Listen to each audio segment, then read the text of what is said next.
edition of the judgment. Protests rocks the city of Kano over the appeal court judgment in the Kano Governorship race, which sacked Governor Yusuf of the NNPP.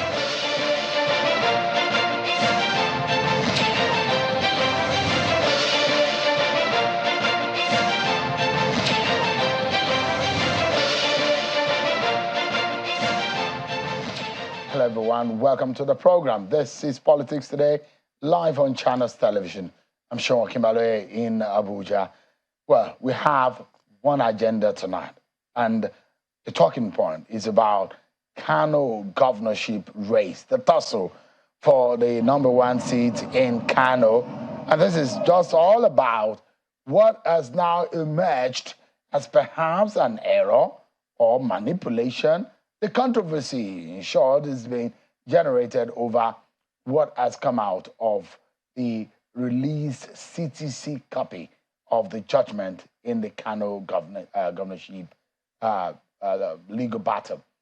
Well, before we get into all of that tonight, because we'll be getting some understanding what really happened, what are the implications and all of that, let me allow you to listen to a political roundup from across the state. All right, we'll bring you in a beat. Well, let's begin.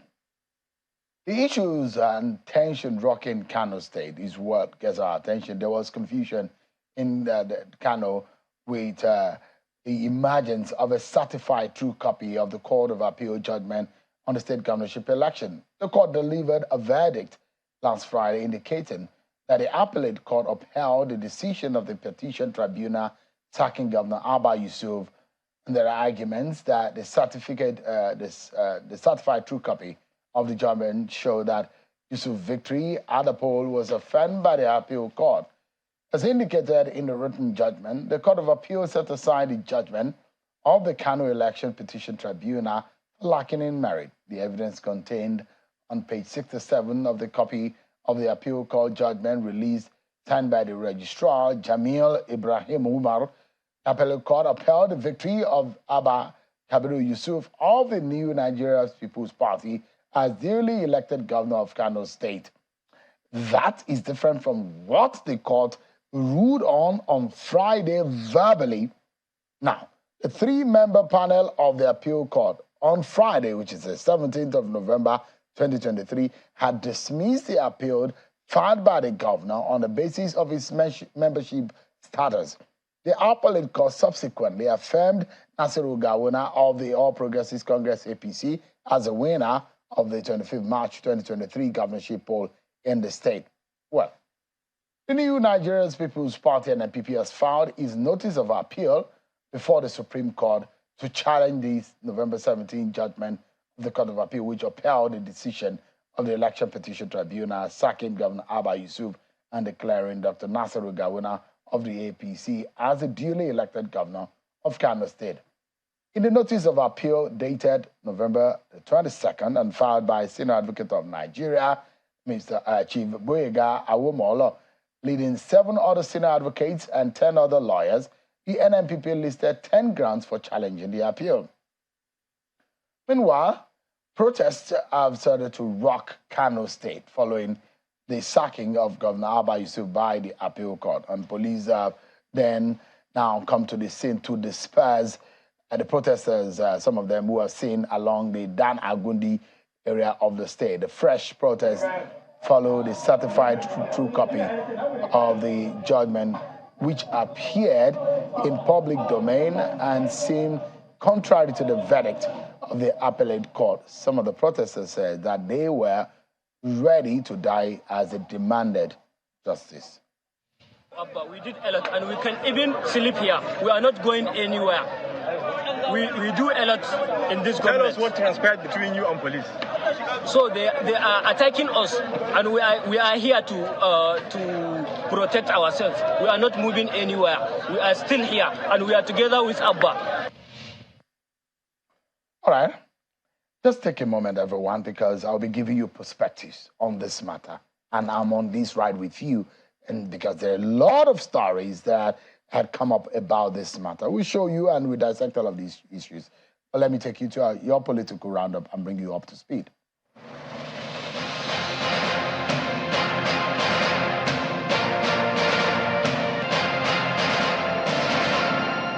Justice Hamza Muazu of the Federal Capital Territory High Court in Abuja has granted the immediate past governor of the central bank, Mr. Godwin Emefiele, bail in the sum of 300 million naira and 2 sureties in like sum. In today's ruling, Justice Muazu held that Emefiele should produce 2 sureties who must have landed property in the Maitama district of the FCT, adding that he must deposit all his travel documents with the registrar of the court and must remain within the Abuja Municipal Council. Just like the House of Reps, the Senate has passed the 2024-2026 medium-term expenditure framework and fiscal strategy paper, with a borrowing plan of 7.8 trillion naira for 2024, 9 trillion naira deficit, 16.9 trillion naira revenue, and total expenditure of 26 trillion naira. The President of the Senate, Senator Godswill Akpabio, announced an approval for 2024, the oil price benchmark of $73.6 per barrel of crude oil, and sustained as contained in the MTEF FSP documents. Special intervention recurrent of 200 billion naira. Special intervention capital of 7 billion naira, and an exchange rate of 700 naira to a US dollar.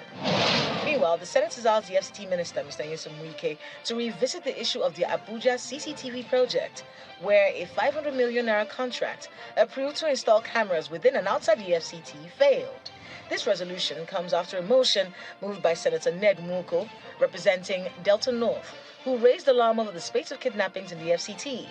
The latest, according to him, is his senior legislative aide, Barrister Chris Agidi, who alongside 18 others were forcefully kidnapped from their homes in the Galadimowa area of Abuja. The House of Representatives has risen an alarm over the Remitter platform, through which the Treasury single account of the federal government is operated. In a motion by Jeremiah Umaru, a House of Reps member representing Akwanga Nasarawa Egbong Wamba in the lower chamber, said trillions of naira has been passed through the Remitter platform and that the funds were being unaccounted for due to the proliferation of sub-accounts by the Central Bank of Nigeria. The House is worried that if this is not addressed, the country will continue to lose revenue. The Rivers State Governor Siminalayi Fubara has reaffirmed his commitment to improving the welfare of the people of the state, saying nothing will distract him from fulfilling this task. Governor Fubara said that his agenda, like that of President Bola Tinubu, is to restore the people's hope in government. He said this during the commissioning of 2 hospitals in Port Harcourt, the Rivers State capital.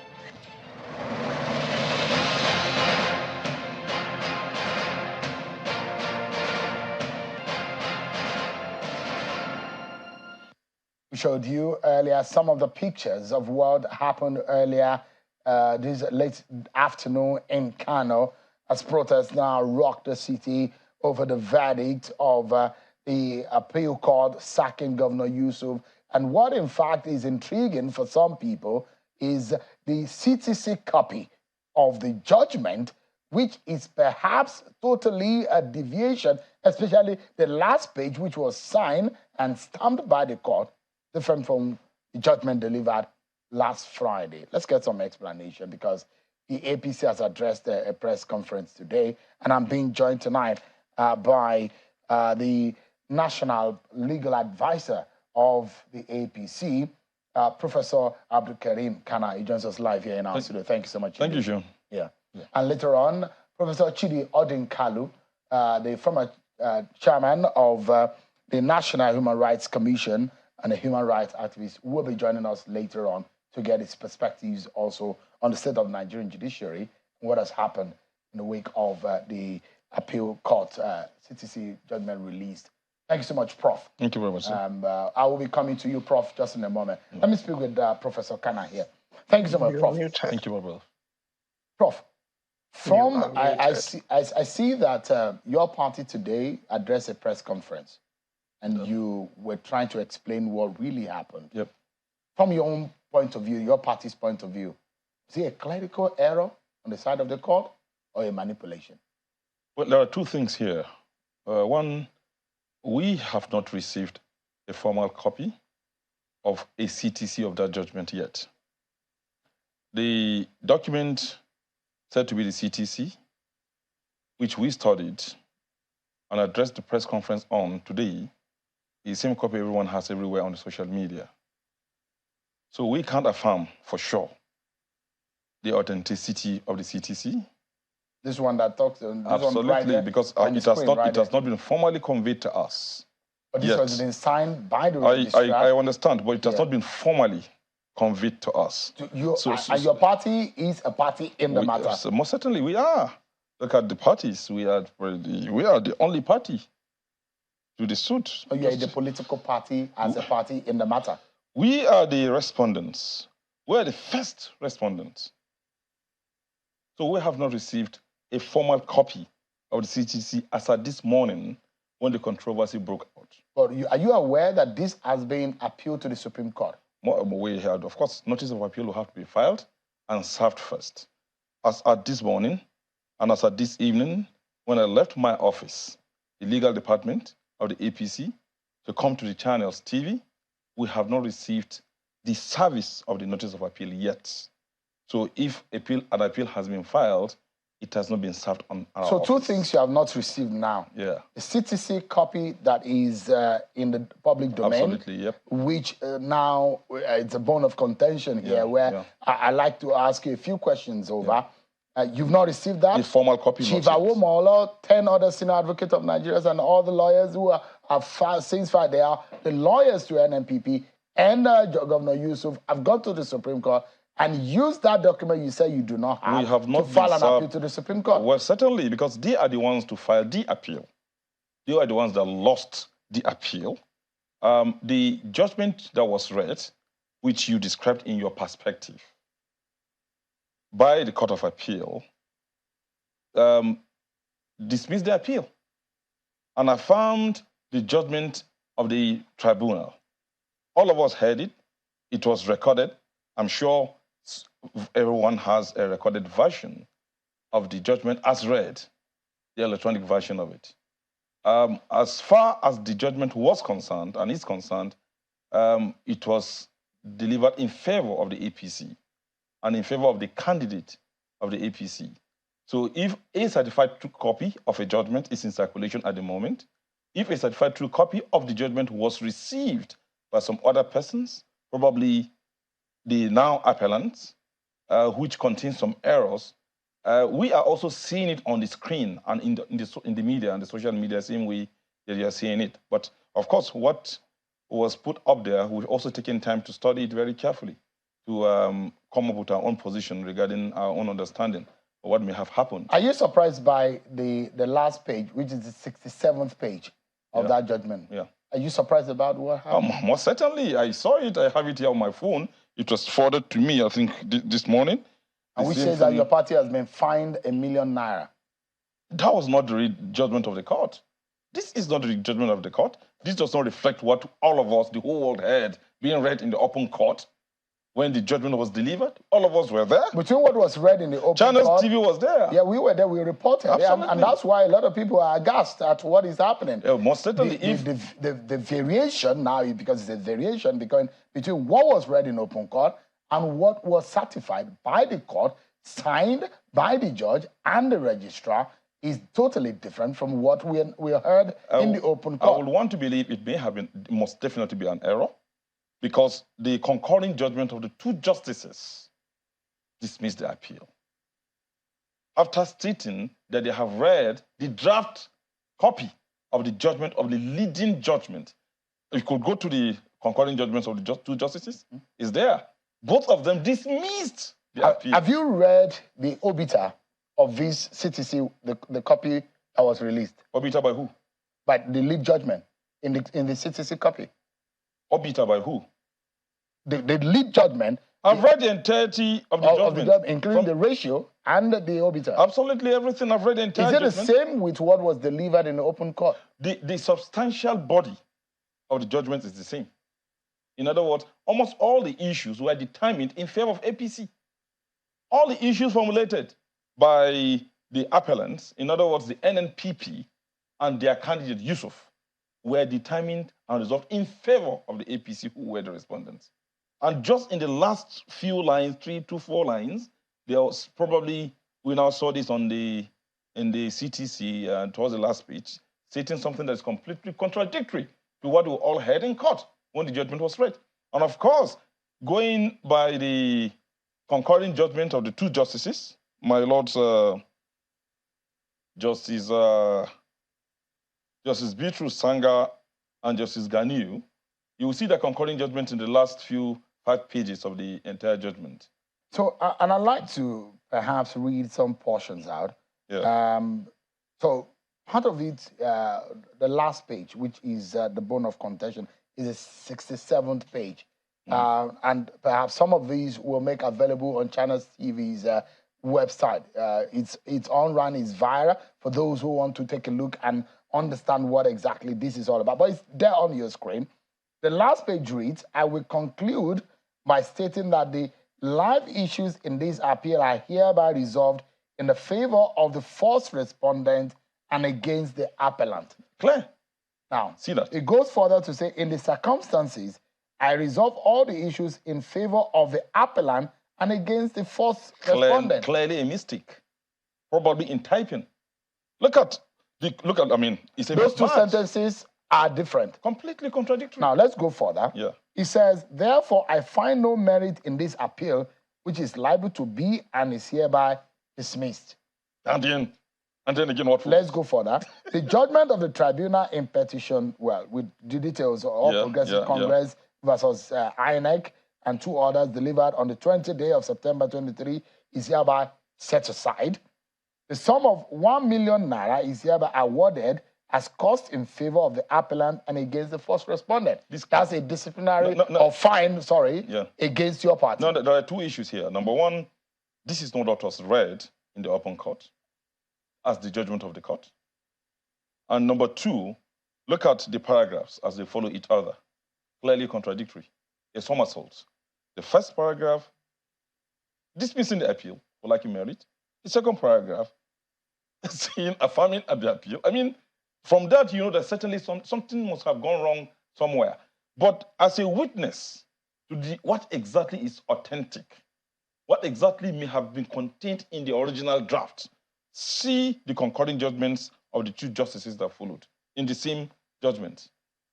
My Lord Honorable Justice Beatrice Sanga dismissing the appeal after reading the draft copy of the leading judgment. My Lord Honorable Justice Lateef Ganiu also dismissing the appeal, stating that after reading the draft copy of the appeal, most certainly between the time when the draft was now typed and certified, some errors may have been made. But the judgment of the court most certainly is what was read in court. And the explaining as to what may have happened will certainly come from the person who certified the judgment as to what exactly happened in the court. There are those who perhaps say that the real copy or the real judgment was perhaps the one in favor of the governor.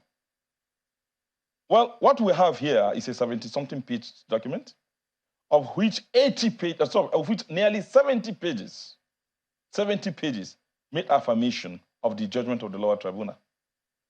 All the analyses that were made from the different perspectives relating to the ballot papers that had been cancelled, to the candidature of the candidate of the NNPP, the analyses were there. But are you aware also, if you've read through, because I tried to take some time to do that, some of the issues raised in the initial appeal filed before the court compare side by side what my honorable justices had delivered in the certified good copy, not the ones in the open court.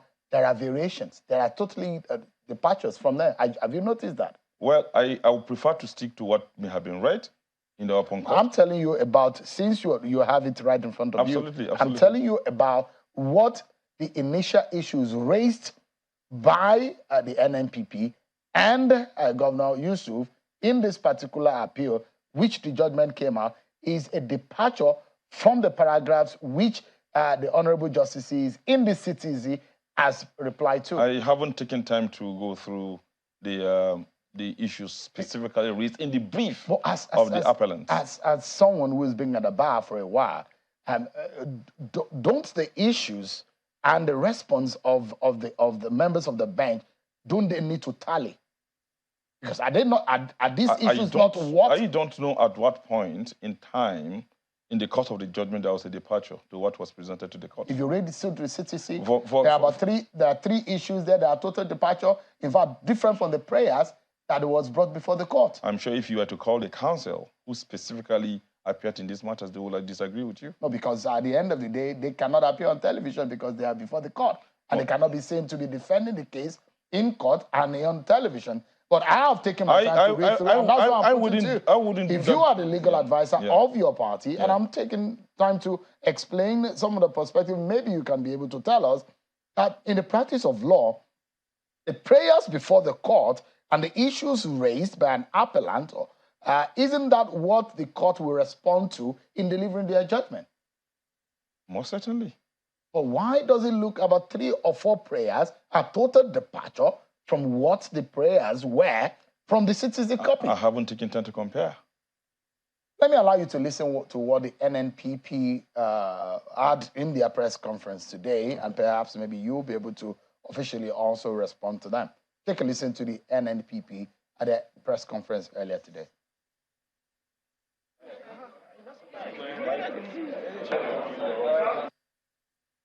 Honorable Justice Lateef Adebayo Ganiyu, JCA, heard the matter and delivered the judgment in the appeal number CA/KN/EP/Gov/CAN/34/2023 on Friday, November 17, 2023. All efforts to get the certified true copies, that's CTC, of the judgment for our legal team up till yesterday, Tuesday, November 21, 2023, to prepare our processes for the appeal proved abortive. And this prompted the alarm we raised up to yesterday morning because time was running out on us. We all know that the appeal must be filed within 14 days. Now, we wish to inform the world that we were finally able to collect the CTC yesterday afternoon. All right, did you hear what he said? Yeah, able to collect the CTC yesterday afternoon. That's all he said, technically. Okay, and he has 14 days within which to file his appeal. So I actually wanted the producer to play me the portion where he made reference to the 67th page and where he was actually picking holes in some of what happened. Now, but let's further the conversation. Maybe at some point we might be able to bring that out for you. Let's further the conversation. Now, as a lawyer, since it does appear that the appeal court is called for a retraction of the copies that were released earlier for correction. Are you aware of that? I'm not.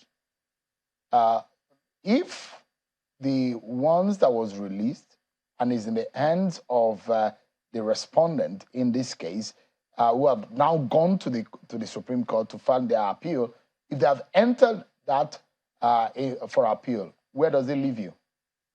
Well, as lawyers who were in court when the judgment was read, and we knew the determination of the court. As lawyers, when we take on a judgment, we read the whole of it, and we make what we need to make out of the entire document, not just a part of it. And if we see what clearly shouldn't have been there, a misnomer, as in the present case, our responsibility is to highlight it and agree and admit and honor there is an error.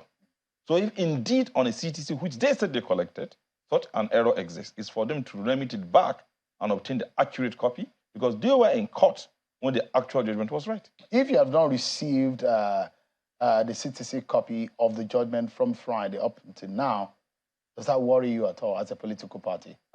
They were the ones, you heard what he said. They got a copy, the CTC, only yesterday. Now, we are working in a situation in which the justices are working under a lot of pressure. The time within which these appeals must be filed, within which the justices must study all the documents submitted to them, read the judgment, have it typed and put together, and then distribute. The time is extremely short. And what I said this morning in the press conference was because of the pressure under which the justices are working, and of course the lawyers also, these kind of errors are bound to occur occasionally, and probably just the beginning we'll see more. I mean, we submit a 1,000-page document processes and records of appeal to the justices and expect them to read the whole of it, all within 15 days, and probably deliver a judgment, most times within 7 days. They are not machines. When these judgments are put together, it needs to be typed. But you imagine that this judgment, before it was read, was already typed. I wouldn't know. Before the judgment is made available in an open court, don't you think, the judgment is already made ready? It may have been a longhand. It may have been a longhand. What judges do nowadays, and I think in being careful as to the leakage of the document, of the judgment, most times if your cameras will go close to what they are reading, it's in longhand. I don't know about this, I wouldn't know, but I know sometimes judges read their judgments that are deep written in longhand. Does it bother you that something that looks like a manipulation had happened from the insinuation that you're getting? I do not see any manipulation here.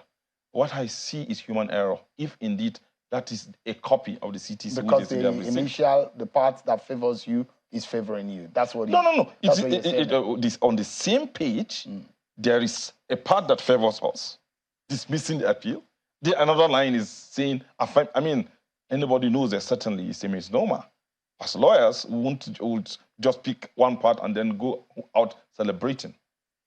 So, but if there are those who say the original judgment, in fact, there are those who are out there saying initially the judgment may have been in favor of the NNP people. Along the line, something happened. May have been speculations. I think the only reason the widespread allegations of corruption against the judiciary that have been raised is again being brought to the fore in this argument to say, look, this error will not only happen. The cut and paste issues that have bedeviled and crop up. There are those who have argued that there is a deep corruption issues within the judiciary in Nigeria. And there are those who have said, in this matter, this is what is playing out. How do you respond? Well, the only reason why everyone is looking at APC when speaking about this is because we are the ruling party. And for all those who make such insinuations and speculations, where is the proof against the judges? If they have the proof against the judges, let them bring it out. You don't think there is corruption in the judiciary? I haven't seen one. I haven't been part of one. I haven't been party to any. You think the judiciary is sparkling clean in Nigeria? No one is sparkling clean in Nigeria, including you and me. What are you saying? What I'm saying is that the judiciary in Nigeria... No act of corruption of the judiciary has happened in my presence, and I wouldn't speculate. I wouldn't guess. I won't make accusations, especially wild ones as this. So, and I asked you the question earlier, if you have not received the certified true copy and other parties in the matter have received and have gone to court for appeal, doesn't that worry you? Those who are pressured to quickly and press hard to receive the CTC are those who intend to file an appeal. For me, the judgment was read in the open court. It favors me. I go back to my office, I sit back, wait for the natural moment when the copy of the appeal will reach me. It hasn't reached. I didn't bother to go to collect. It may have been ready, lying on the desk of the registrar in his office. I haven't gone to collect, but not an official one hasn't been transmitted to my office, not yet. Where does this leave you if there is a final paragraph which is not in your favor and it has been filed? You know the procedure in our court. If it has been filed in the Supreme Court and accepted as an appeal in the Supreme Court, where does this leave you? Well, they are the ones appealing until we see the way and manner in which they are going to couch their grounds of appeal regarding these errors. We won't know how to respond yet. The judgment that was read is clear. The judgment that we have, the CTC that is in circulation on the media, which I said I saw only on the media, has judgment of 3 judges. And out of the 3, that of the 2, there was no such mistake. It was clear. The judgments, the summarized judgments of the 2 justices was very clear. As a lawyer, which one takes preeminence? The one that was read in the open court or the certified true copy? The one that was read in the open court is what we all heard. And that was the decision of the court. And the certified true copy, which has been released, if there are errors, it's our responsibility to take it back for correction. Any lawyer, for that matter, who receives but the question I'm asking, a certified true copy or the judgment read in open court, which one in law is tenable or admissible? Certified true copy. So in this case, even with which must agree with what was read in court. All right. Let me quickly bring in Professor Chidiodin Kalu into this conversation. Prof, good evening and thank you so much for your time tonight. Let me get your initial reaction when you heard about the CTC, and I see some of your tweets about this conversation. I thought I'd like to invite you, and thank you so much for accepting to speak on this matter. What comes to mind when you heard and saw what happened? What do you mean by what comes to mind? Good evening, Sharon, and the colleague in studio. And thank you for having me. Sorry, I couldn't hear you to begin with because the way technology works. But I'm not quite sure what comes to mind. My mind is very clean and very clear. So give us an understanding of what you make. If what was read in open court on Friday is different from what we now see in the certified true copy of the Kano Governorship election appeal court judgment, what do you think has gone wrong? Look, my brother, listen, this is the Nigerian judiciary. Anything is possible, isn't it? That's exactly what we see these days. I'm not one of those people who come to your studio and tell you that everything is hunky-dory with the judiciary. And the fact of the matter is that there is now ample material on the basis of which to suspect that that judgment, something wrong, certainly did happen. And you see, every judgment has three parts, okay? There is the recital of what was filed, what's in dispute, framing the issues. Then you have the discursive part, the discursive dimension of the judgment in which the judges, the judge as the case may be, discusses applicable law, analyzes applicable law, applies them to the issues framed, and makes their decides how they are inclined. And then you have the dispositive parts. The dispositive parts is actually will be where the judge actually says, this is how I decide, these are my findings, these are my orders, and that's the end of the matter. Now, you cannot say that the dispositive part of a judgment is an error. No judge makes an error with their dispositions and still calls that a judgment. Again, we all learn every day, and I'm learning on your program this evening that what is said in court is really the judgment of the court and not what is in the records. That's the way law works in Nigeria. You learn every day, and in this studio this evening we are learning. I'm also learning on this particular program that you can appeal against concurring judgments. But you see, that's why I always tell you I'm not a lawyer. I come to this program as an ordinary citizen, okay? And I speak as an ordinary citizen.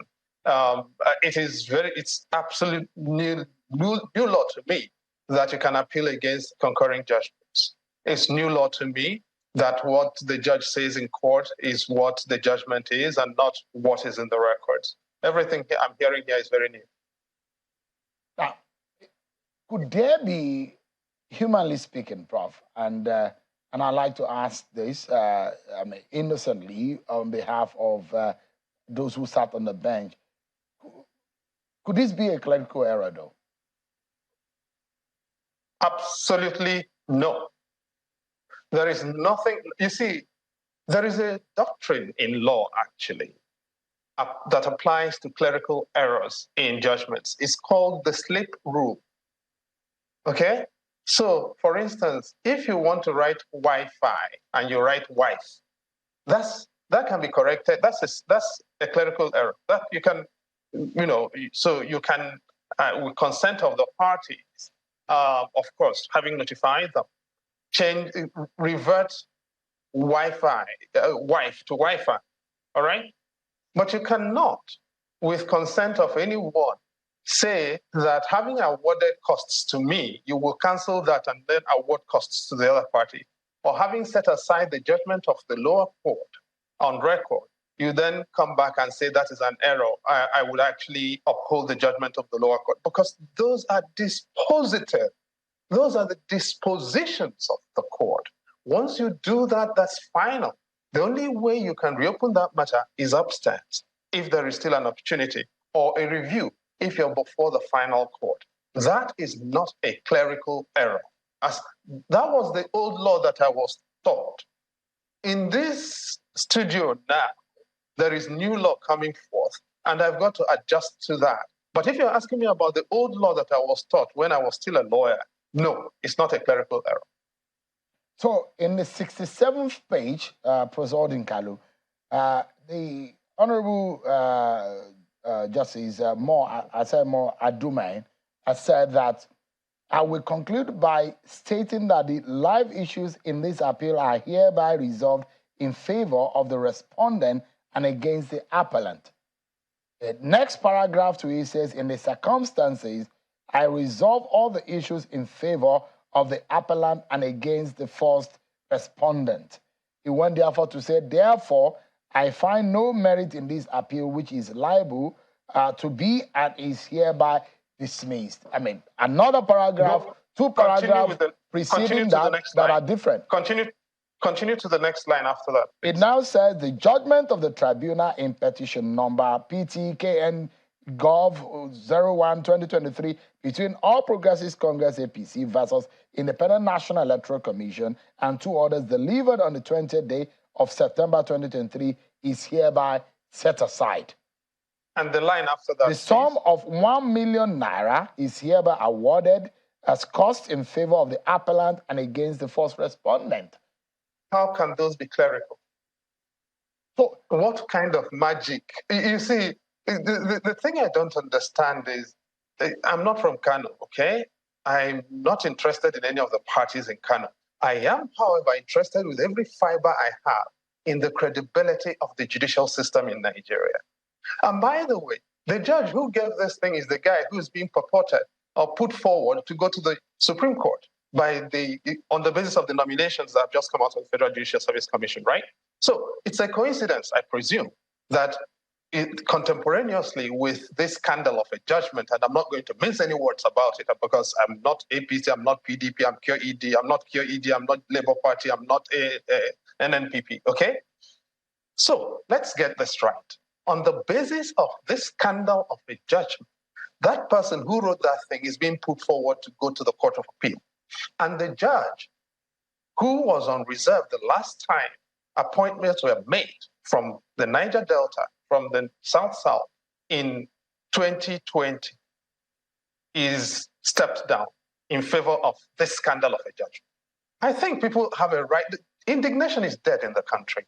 We're no longer serious about upholding the integrity of the judicial system, of judges, because any judge who puts this thing forward should be going before the disciplinary process so that they can explain themselves as to how you provide a judgment to all sides in the matter. It is inconceivable. It is a bloody scandal. And I'm actually scandalized that any lawyer, irrespective of the side they take in the case, cannot see that this scandalizes the judicial system. And you tweeted today, you said, you were quoted rather to say Nigerian judiciary is crooked. Did you mean it, or they misquoted you? Or I was not misquoted. I absolutely said so, and I own it with my full chest.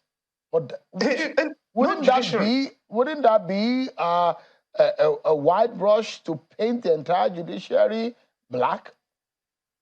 Look, let me repeat myself. I said so, and I claim it with my full chest. Even with the consequences that may thereafter abound. Let me repeat myself. I said so. What makes you think or say, believe so? It's not a belief. No judiciary that is credible will produce this kind of judgment and certify it. And this is not coming from a customary court. It's not coming from an area court. It's not coming from a magistrate's court. It's not even coming from a high court. It's not coming from a customary court of appeal, nor a Sharia court of appeal. This is the Court of Appeal of Nigeria, the second highest court in the country. Any lawyer worth their onions should be scandalized by it, irrespective of whatever side you take. Because the country relies on credible adjudication in order to make progress, in order to sanitize society, in order to retain balance in our country. All right? Now, if we are producing judgments like this, and then asking the lawyers to come back so that they can be tipexed and corrected, how do you trust the judicial system? That is crookery. If a judge gives a disposition and comes to change it, and you're telling me not to say that they are crooked, you are not serious. It is crooked. And we've got to say so. How dangerous do you think, crooked, crooked. It's been a while I heard the word crooked. It was from Donald Trump that I heard it last. If you say our judiciary is crooked, how dangerous could that be for our society? I've just told you how dangerous it is for the society. But let me ask you as a citizen, would you trust a judiciary at the highest levels in which a judge produces this kind of judgment? Let me ask you, Sheon, would you? Sitting here on this chair, I just feel like a journalist. Maybe when I step out of this chair, maybe I can think like a citizen. But then, Prof. Let me speak to you like a citizen, because I'm not speaking here like a lawyer. It is crooked. It is absolutely crooked and shamelessly so. We should all be ashamed of a judiciary that produces this kind of judgment. And we should all be ashamed that we are sitting down here talking about changing a judgment that has already been published and certified. And we should all be ashamed that we are sitting down in a television studio claiming that what was said in court is superior to what is certified by the court. That all of this is very shameful. I am really ashamed as a person who used to be a Nigerian lawyer. Oh, you've since been a Nigerian lawyer? I was hoping to hire you at some point. Would you turn down? Nigerian law left me a long time ago, because quite honestly, it is impossible to try to advise anybody on the basis of what is happening in our courts. And look, I'm not saying, don't take my word about the crookery. The ICPC published a report saying that lawyers and judges were bribing one another to the tune of billions of naira. This was just 2020. Now, if you looked at what is happening, the numbers would be more than that. And so these are not my sentiments. All right, there is official reporting from official literature from institutions of the Nigerian state, and we're having situations in which judges who were charged, and senior advocates of Nigeria, by the way, so this is not just about judges, who were charged with serious crimes of corruption, have been let loose and let go without being acquitted and returned to the bench. And you're telling me not to say that it is crooked. What is it? Right. There seems to be some stories about what is happening where the Chief Registrar of the Court of Appeal, Mr. Umar Bangari, has cleared the air on the controversy surrounding the judgment. It is not his place to do so. The Chief Registrar did not sit on the proceedings, did he? Let me read to you what he said, Prof, for the benefit of our viewers. He says that, Bangari says that what happened in the judgment body was a typo error that did not in any way invalidate or change the findings and conclusion of the court. The Chief Registrar assures that the error will be rectified once parties in the matter file formal application to that effect. He cited Order 23, Rule 4 of the Court of Appeal Handbook, which empowers the court to correct any clerical error once detected by the court or any of the parties in the matter. He insists that, contrary to insinuation, that the judgment of the court remains valid. There have been an uproar and series of interpretations into the judgment, which upheld the judgment of the Kano State Governorship Election Petition Tribunal that invalidated the election of Kabir Yusuf of the NNPP as winner of the March 18 governorship election. Basically, the Chief Registrar of the Court of Appeal, Umar Bangari, is saying that it was a clerical error, it was a typo error, and will be corrected, Prof. Whatever his name is, Baigari or Mangari or Mangala is not my business. With all due respect to him, the chief registrar, I love him very much, but it is not his business anymore. Chief registrars don't sit as judges. It's not the business of the chief registrar to get in at this point. His job is over. Okay?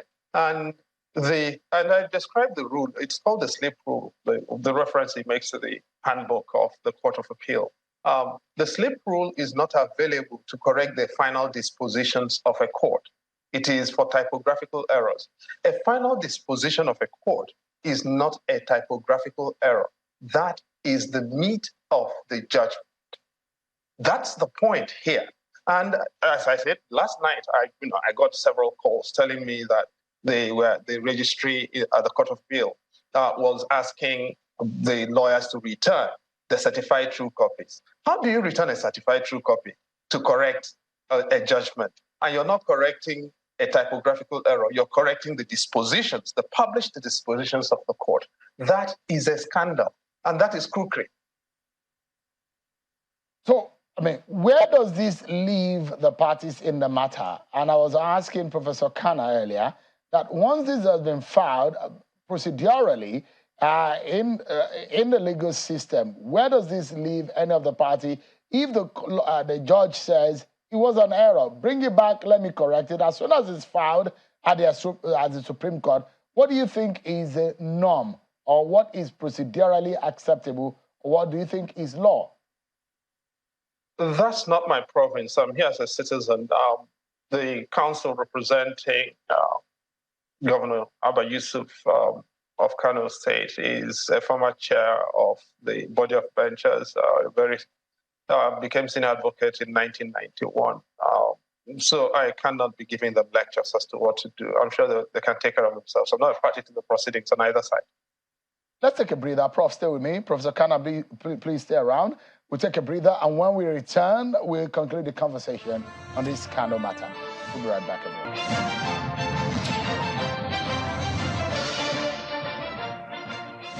Thank you so much, everyone, for staying with us. Professor Abdulkareem Kano, who is a national legal advisor of the APC, has been speaking with us, and we're getting some perspectives on the state of the Nigerian judiciary from Professor Chidi Odinkalu. And we're learning what is happening in respect of the Kano Governorship election judgment and the CTC copy that have now been released out. The chief registrar said it was an error. But where do we go from here, Professor Odinkalu, if I may bring you back into the conversation? In all of this, you are being very critical of what you fear about the state of our judiciary in the manner you just described the judiciary as crooked. Well, how do we fix this? I mean, you went further in some of your social media posting to say, look, someone carrying dagger in the open and all that, and you have described how dire and how dangerous it could be for our society. But in your own view, where do we go from here? By the way, those lines about a corrupt judge being more dangerous than a man carrying a dagger were not mine. They are the words of a former Supreme Court Justice, Samson Odewinge Uwaifo. He's still alive, so I didn't make those words up.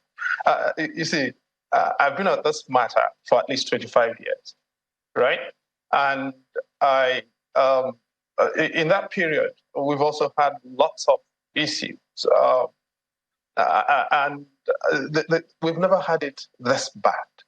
We've never had it close to this bad. There have been moments, and look, in the first 5 years, between 1999 and 2004, the NJC disciplined over 20 judges for corruption in relation to election matters. In 2005, the NJC fired 2 justices of appeal over collection of money and buildings in a senatorial case. Now, so let's not behave as if we don't understand that these things are happening. It is the impunity and the complicity between political actors and judicial actors on the scale that is happening that is dangerous. I don't want to focus on one particular case. What I need us to understand is that there is a trend. We need to all act collectively to redress. And when senior lawyers and law teachers come to places like this because of short-term associations with particular political parties and minimize the danger, that, for me, is disappointing. I do think we need to begin by acknowledging that there is a problem. We need to try and work together for the benefit of all sides to fix it. Professor Kano, Yes, sir. As a lawyer, I'm not talking to you now as a national legal advisor of the APC. As a lawyer, do you feel a bit scandalized about what happened today? What has emerged in this document that has surfaced? Well, as a form of reaction, I'm not an extremist. I wouldn't take a single case and use it and generalize and scandalize the entirety of a system. I'm happy that my colleague, Prof, has said he has stopped being a lawyer a long time ago. And probably that may be the reason why he has the liberty to make certain commentaries regarding the issues that are now going on. Currently, there are hundreds of cases, appeals. We've probably had almost hundreds or thousands of election petitions this year. And out of the so many judgments that may have been delivered, one out of many emerged now with an error of this magnitude. And for me, it shouldn't form a basis to generalize and call the entirety of Nigerian judiciary crooked. But he said he has stopped being a lawyer. I want to believe, since he stopped being a lawyer, he probably may have stopped following the real events going on and developments in the legal system. And therefore, he could probably make such conclusions. But I wouldn't just take it on the basis of just one incident. But this kind of incident, how dangerous, how scandalous do you think this is, coming from the chambers of the justices? Absolutely, it's not good. It means someone is not meticulous, someone is not careful, someone hasn't paid attention to his work. The justices probably may not have taken time to vet the drafts, the final copy. But does it suggest corruption in any way? Like I have said, maybe Odina may have been part of the corruption in the past. Like he said, I would not admit to, or I will not make a declaration on a matter for which I have not been part of. I have not been part of a judiciary corruption. I have not been present when one occurs. But you've heard about corruption in the judiciary? I've heard about corruption everywhere, including the media, including the academia, including among purported activists who would be paid to make analysis of extreme kind. I mean, it's disappointing when a person who said he has been a lawyer and on the basis of one incident generalizes and calls the entirety of a system crooked. It's unfair, it's unjust. And I think such a statement needs to be retracted. Let me get your final thought. What's your final thought on this and the way forward for Nigeria? Well, my final thought on this is the legislators need to also look at the regulations and the procedure for the filing and determination of election petitions for the justices to have more time.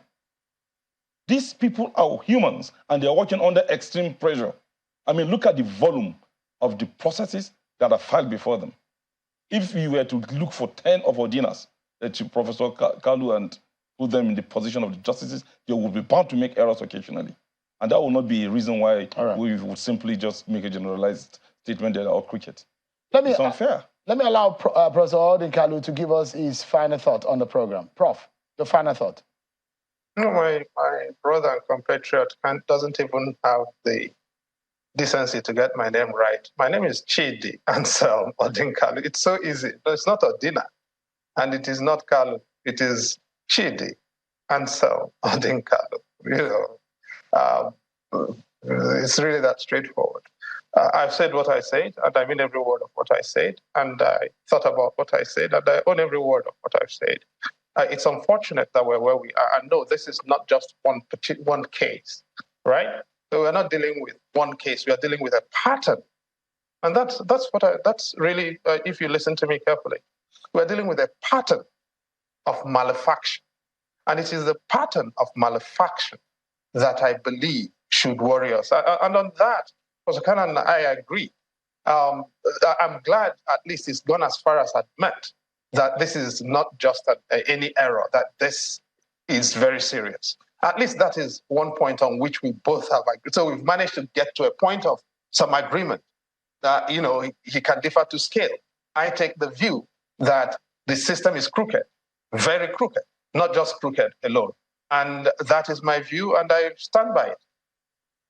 Thank you so much, Professor Chidi Odinkalu, for your time tonight. Activist and a former chairman of the National Human Rights Commission. Thank you so much indeed, Prof. And Professor Abdul Karim. Thank you for having me. Thank you so much. Professor Abdul Karim Kana, the National Legal Advisor of the All Progressives Congress, APC. Thank you so much for your time. I'm most grateful. I really appreciate it. Thank you for having me. Thank you very much. Yeah. Thank you. That's our show for tonight, everyone. Many thanks for watching. God bless Nigeria.